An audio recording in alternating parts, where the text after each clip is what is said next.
Assalamualaikum warahmatullahi wabarakatuh. Alhamdulillahirabbil alamin.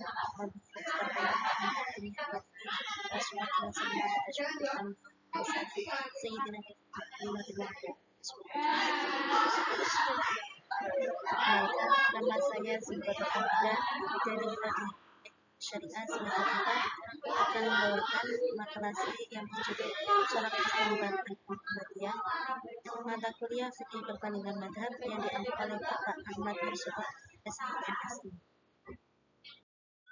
Ya, langsung saja. Yang pertama kita akan membahas tentang organisasi Muhammadiyah. Yaitu Muhammadiyah adalah organisasi dakwah Islam yang didirikan oleh Ahmad Dahlan pada tanggal 18 November 1912 di Yogyakarta. Faktor yang melatar belakangi berdirinya adalah kondisi sosial dan religius umat Islam yang terpuruk, ditandai dengan praktik Islam yang tidak lagi berdasarkan nilai-nilai otentik dan banyaknya peribadatan yang tidak berdasarkan Al-Quran dan As-Sunnah. Hal itu dikarenakan karena pengaruh tradisi Hindu dan Buddha yang terkulturasi dengan ajaran Islam yang datang belakangan ke Indonesia, sehingga memunculkan fenomena bid'ah, takhayul, dan mufarat. Kondisi umat Islam juga mengalami kemunduran di bawah penjajahan Belanda dalam berbagai bidang kehidupan seperti pendidikan, sosial, dan kesehatan. Selain itu, kekuasaan Belanda juga membuka kristenisasi dalam masyarakat Indonesia. Oleh karena itu, tajdid atau pembaharuan Islam menjadi agenda penting yang diinisiasi oleh Ahmad Dahlan, di mana sangat terpengaruh oleh gerakan reformasi Islam Mesir yang diinisiasi oleh Muhammad Abduh dan Rashid Rida dengan menggaungkan semangat ijtihad dan kembali kepada Al-Quran dan As-Sunnah. Langsung memasuki pembahasan nomor 2, yaitu Majelis Tarjih Muhammadiyah. Majelis ini, pendirian lembaga ini dasari atas semakin berkembangnya Muhammadiyah secara organisasi yang berimplikasi kepada anggota. Peningkatan jumlah anggota ini sekaligus memicu timbulnya perselisihan paham mengenai masalah-masalah keagamaan, terutama yang berhubungan empat perselisihan tersebut, serta dari adanya perpecahan antara warga Muhammadiyah. Maka para pengurus persyaratan ini melihat perlu adanya lembaga yang memiliki otoritas dalam bidang hukum. Lalu keputusan Kongres ke-16 di Pekalongan berdirinya lembaga tersebut yang disebut Majelis Tarjih Muhammadiyah. Ketika di Nahdlatul Ulama itu ada Lajnah Masuk Masa NU, sedangkan di Muhammadiyah itu ada Majelis Tarjih Muhammadiyah. Penamaan dengan menggunakan kata majelis ini itu untuk membedakan dengan badan, lembaga, lajnah, dan sebagainya. Ya, setelah tadi kita membahas tentang Majelis Tarjih Muhammadiyah, kita sekarang masuki pembahasan tentang mekanisme atau metode atau cara Muhammadiyah dalam mengambil hukum atau dalam berijtihad atau mengintibatkan hukum. Majelis Tarjih sebagai lembaga mekanisme ijtihad Muhammadiyah telah memiliki pokok-pokok manhaj atau metode dalam mengintibatkan hukum. Pokok-pokok manhaj dimaksud adalah sebagai berikut. Sebenarnya banyak sekali pokok-pokok manhaj yang tercantum, tapi saya hanya mengambil 3 untuk sebagai contoh. Yang pertama yaitu di dalam beristihad, dasar utamanya adalah Al-Quran dan Sunnah Shahihah. Ijtihad dan istinbat atas dasar ilah terhadap hal-hal yang tidak disebutkan di dalam nas dapat dilakukan sepanjang tidak menyangkut bidang ta'abudi dan memang merupakan hal yang dihajatkan dalam memenuhi kebutuhan hidup manusia. Dengan kata lain, Majelis Tarjih menerima ijtihad termasuk qiyas sebagai salah satu metodenya.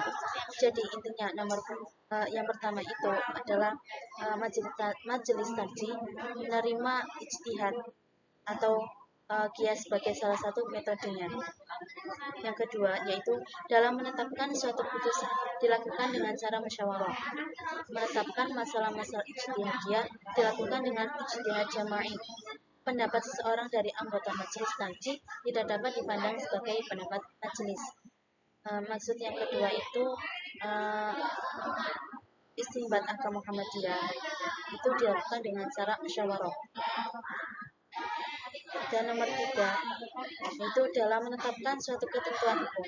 Majelis Tarjih tidak menempatkan diri kepada imam madhab, tetapi pendapat imam-imam madhab dapat menjadi bahan pertimbangan sesuai dengan jiwa Al-Quran dan Sunnah atau dasar-dasar lain yang dipandang kuat.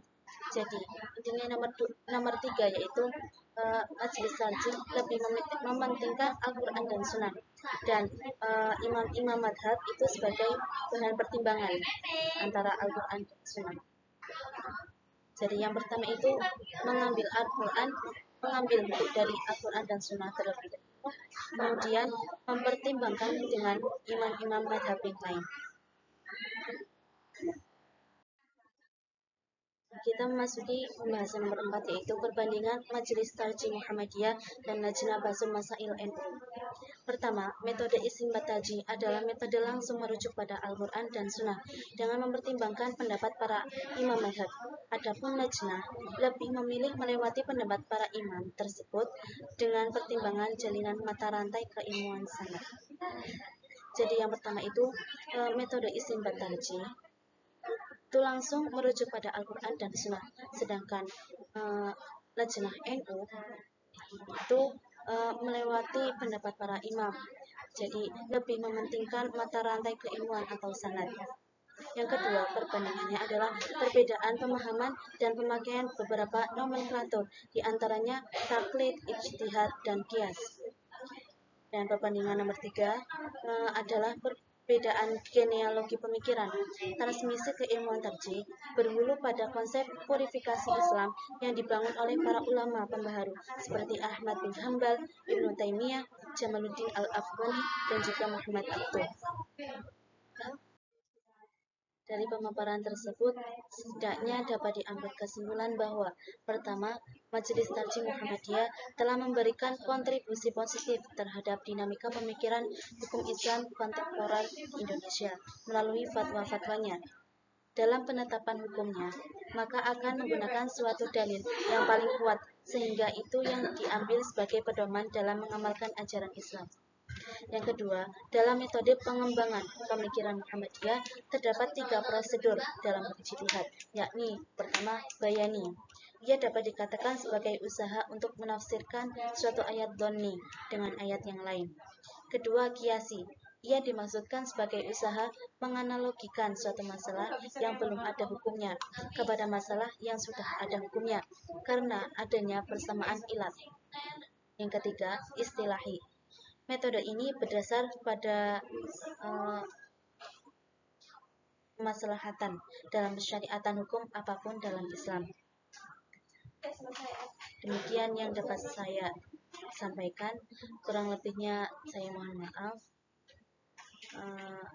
Wallahul muwaffiq ila aqwamit thoriq. Wassalamualaikum warahmatullahi wabarakatuh.